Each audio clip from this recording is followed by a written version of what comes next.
কি হয়েছে কি হয়েছে? হাতে চুল করছে? কোথায় চুল করছে? কোথায় চুল করছে দেখাও। পাপা এসেছে? ডাকো পাপাকে, ডাকো পাপাকে, ডাকো আবার ডাকো।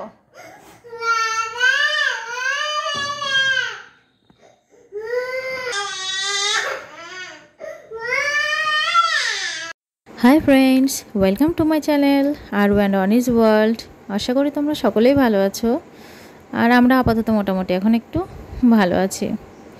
তোমাদের আগের ভিডিওতে বলেছিলাম যে আমার পুচুটার হাতে প্লাস্টার হয়েছে, তো প্লাস্টার রাখার কথা হচ্ছে 21 দিন। তো আজকে ওর হাতে 15 দিন হয়ে গেল। তো 15 দিন ওর কীভাবে কাটলো, ও কি করছে আর কিভাবে করছে, আর ও যে কিভাবে কষ্ট পাচ্ছে সেটাই তোমাদের সাথে আজকে শেয়ার করব। এমনিতে ওর কোনো সমস্যা হচ্ছে না, ও হাতটা নিয়ে দিব্যি চলে বেড়াচ্ছে। প্রথম দিকে একটু সমস্যা হচ্ছিল, আর খুলে দাও করে চিৎকার করতো আর কাঁদতো। এখন ওর হাতটা নিয়ে সেরকম সমস্যা হয় না, ও হাতটা নিয়েই খেলা করে বেড়ায়, ওই হাতেই সাপোর্ট দেয়, নাচ গান বদমাইশি দুষ্টুমি সব করতে থাকে। কিন্তু এবার হচ্ছে যত দিন যাচ্ছে ওর হাতের ভিতরের দিকে মনে হয় চুল করছে, আর যখন চুলকোয় তখনও ভীষণ কান্নাকাটি করে আর বলতে থাকে মশাই কাটছে। মানে ও তো আর বোঝে না মশাই কাটলে কেমন চুলকোয়, কি এমনি হলে চুলকোয় সেটা তো আর বুঝতে পারে না। তাই জন্য বারবার বলতেই থাকে মশাই কাটছে মশাই কাটছে, আর চিৎকার করে করে কাঁদে। আর যখনই কাঁদে খুব দেখে খুব কষ্ট হয়, আর যখনই কাঁদে ওর বাবাকে মিস করে, আর তখনই পাপা পাপা পাপা কোলে নাও, পাপা কোলে নাও, পাপা কোথায় গেলে, এরকম করে চিৎকার করে আর চিৎকার করে করে কাঁদে। কোথায় চুল করছে? কোথায় চুল করছে? ওখানে চুল করছে, ওখানে ব্যথা করছে। ও শোনো, ওখানে ব্যথা করছে, ওখানে ব্যথা করছে। কোন জায়গায় ব্যথা করছে? কোন জায়গায়? ও ওখানে ব্যথা করছে। ও বাবা আমার সোনা।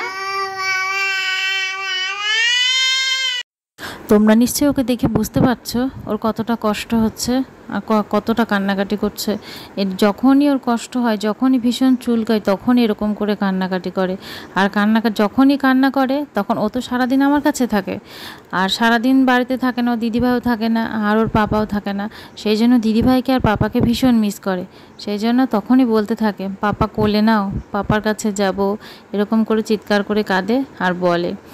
আর এই যে দেখতে পাচ্ছ, এখন আমার গোছানো জামা কাপড়গুলো আবার গোছাচ্ছে। যেখান থেকে পাবে গোছানো জামা কাপড়গুলো নিয়ে এসে ও আবার গোছাবে, সারা ঘর ছড়িয়ে ছিটিয়ে গোছাবে। আর এইভাবেই ও খেলা করে সারাদিন, কারণ ও তো একা থাকে, আর এইভাবেই খেলার মাধ্যমে ও আনন্দ খুঁজে পায়। আর ও দেখি ও এইভাবে আনন্দ পায়, এইভাবে খেলা করে, আর আমার কাজগুলো হয়ে যায়। সেই জন্য আমি আর কিছু বলি না, হয়তো পরে আবার গুছিয়ে রাখি, সময় পেলে গোছায়, না পেলে গোছায় না। কিন্তু ও তো খেলতে পায়, ও তো একটু আনন্দ পায়, আর সেই আনন্দতেই আমার বেশ ভালোই লাগে। সেই জন্য যা করছে পুরো ছেড়ে দিই আমি, এইভাবেই সারাদিনও গোছাই। ভিডিওটা কেমন লাগলো অবশ্যই কমেন্টে জানিও।